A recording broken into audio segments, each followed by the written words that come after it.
welcome back to my channel. So today I am making an artwork completely with all of my green markers. Now I have all of my G, BG and yellow G markers here, and I'm also going to be using my colored pencils.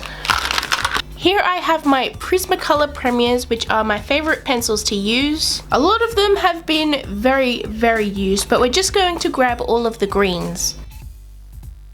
So here they are, and yep, we have 5 of these.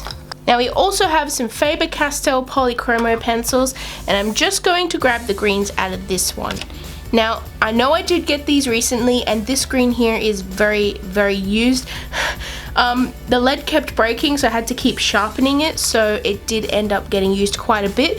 But that's okay, because once it gets short enough, I will buy another one. So here are all of the art supplies which I'm going to be using today. I'm going to be using mixed media paper because I find that is the best for marker and pencil both together. So I have actually prepared a bit of a thumbnail sketch here. Now this is a little bit of an interesting one. So the reason I want to make this is because it is for the Copic Marker Australia sort of competition that they do monthly. They do a bit of a competition where they pick a color palette and a theme, and everyone creates an artwork for that theme, which this month is Enchanted Forest. So I have drawn up a little bit of a sketch here. Now this is basically a big tree house with lots of little levels on it, and I wanted this tree house to belong to a witch. Because it's Enchanted Forest, you really want a sort of magic aspect in there, but a lot of nature-ish themes as well. So yeah, I'm really excited about this one, so let's get into it. So I'm just going to start off sketching on some printer paper here with my sketching pencil. Now, after I do this, I am going to transfer the line art over to the paper I'm going to be using. So yeah, so I'm just going to start off with some rough sketches for the tree.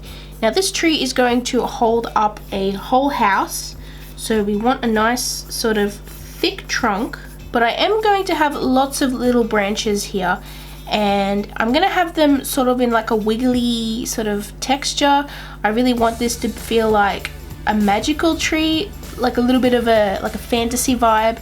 So it is going to be a little bit wavy here. It's not going to be a perfect tree, but I feel like it's going to look pretty cool.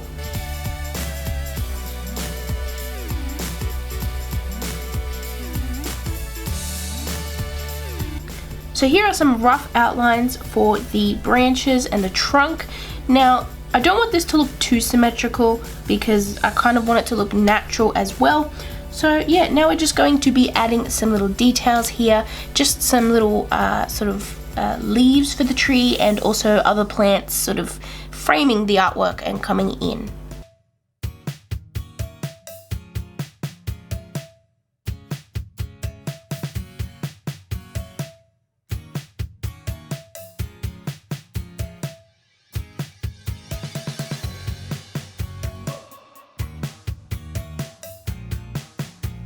Now I know this is a pretty small house compared to like a tree, but I don't imagine that this is a small house for a small witch. I kind of imagine, because it is an enchanted forest, that these trees are going to be really big.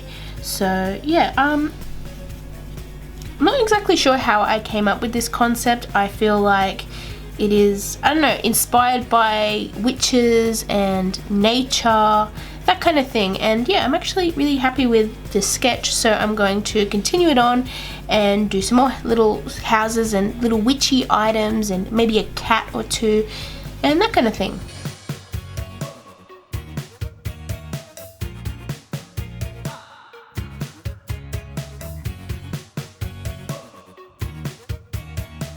Now I'm not sure why this witch would have set up her house in the middle of a huge forest with giant trees.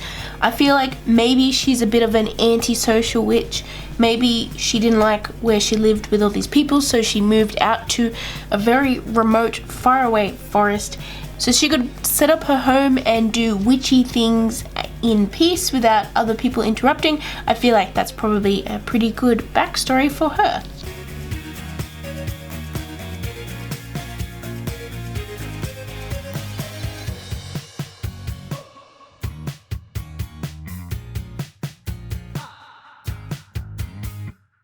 Now I am pretty happy with this sketch, so I'm going to go and take it and get my light box and ink the piece over onto another piece of paper, using that light box obviously to show the art through. Now I'm going to be using my Tombow pens here. I'm not exactly sure what they're called. I think this is the, I don't know, it says ABT on it. And this one is some sort of calligraphy pen. I got these from the Jazz's Jazzy Art box. So with this one, I'm going to be using the bullet nib to do all of the plants that are in the foreground. This is going to make them stand out way more so that they look like they're in the foreground and not just really big plants. And for the rest, I'm going to be using this brush pen.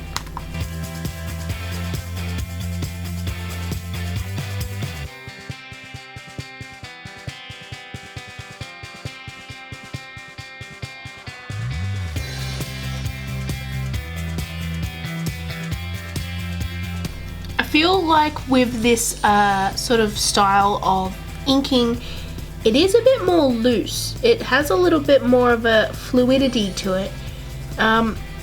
Oftentimes I'll look back at my art and I feel like it's a bit stiff, but with this line art I feel like it kind of forces me to not do everything so perfect and try and have fun with it. And that's sort of the whole point of me drawing, is having fun with the art. So I think I'm going in a good direction.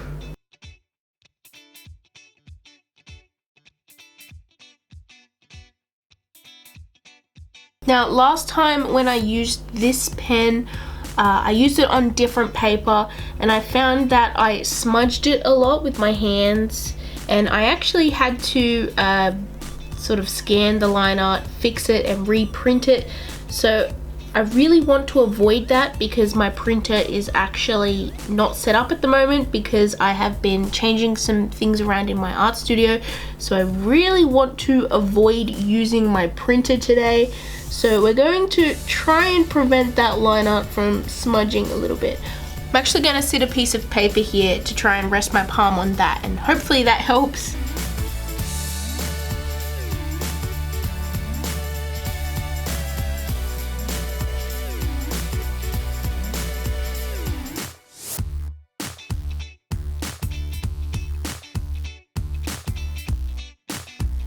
So now I think we have all of these sort of foreground plants inked in. I am going to go in with this pen now and just do some of the more bolder outlines. Now I'm going to do these pretty thick and less dots on the bolder outlines that I want, and I'm going to push lightly on areas where I want the line art to be a little bit less intense, and I am going to try and continue that broken dotty up line art. I feel like it's pretty fun to do, so let's get into it.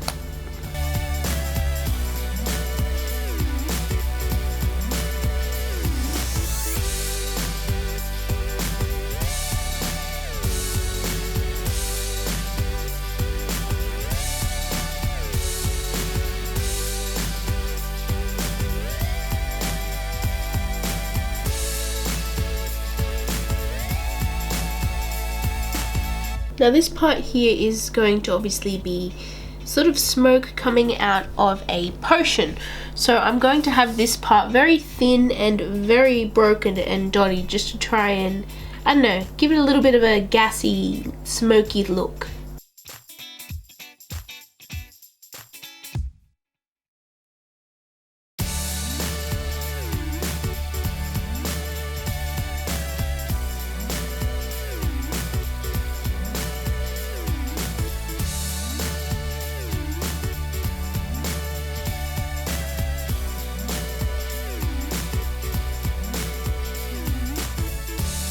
Now that we're nearly done, I'm just going to add a little bit more texture onto the house here. Just some little bricks and cobblestone, that kind of thing, just to add a little bit more interest.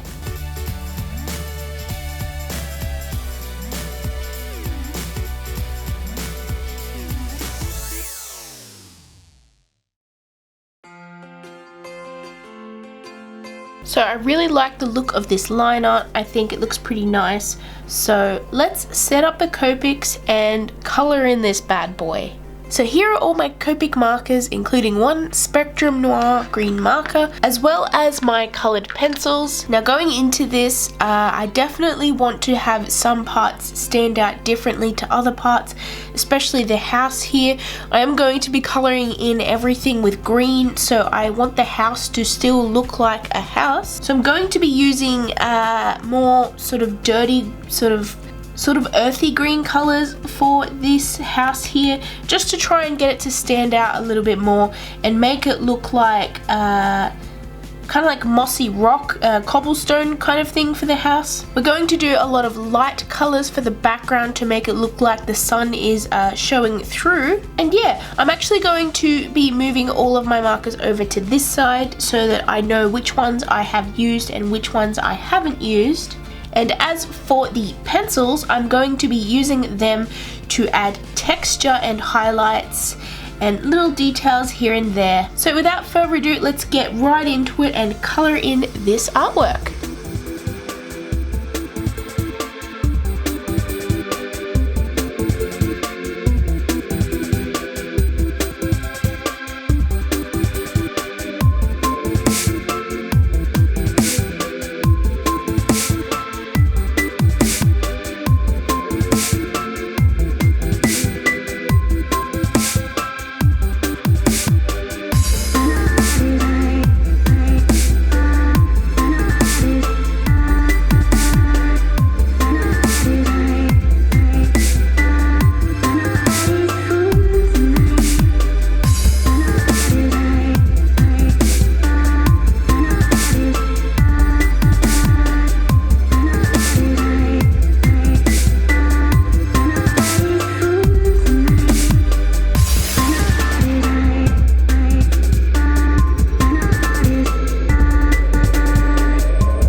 So here is the final results, and as you can see, all of the green markers and pencils are on this side of the page. That means that I have used it because I have picked it up, used it, put it over this side. So anyways, here's the final results, and I really do like this. I think it's pretty interesting how I added lots of different textures, not only in the coloring but in the line art itself as well. Even though there are so many different greens, you can definitely tell the difference between each item, like how the witch's house has a sort of, I don't know, like a murky earthy green color, as if it was made out of like stone that has like moss and stuff on it, as well as the dark colors of the plants in the foreground and the very, very light colors of the background. I did run out of a few different colors here and there because I do have a few markers that are running dry, especially the ones with this little red sticker on the end. That usually means that I have put it there because this color is very, very dry and I don't own any ink. However, I still tried to use all of them because this is, you know, using every single green marker and pencil. And yeah, I'm actually quite happy with the results and I think it's pretty cute. So anyways, thank you guys so much for watching. I hope you enjoyed this. Please hit like and subscribe to get your scribble fix in the future. And let me know below what you think of this artwork, what you would have done differently, or if you want to try this out yourself. So anyways, have a lovely day and I will see you in my next video. Bye everyone!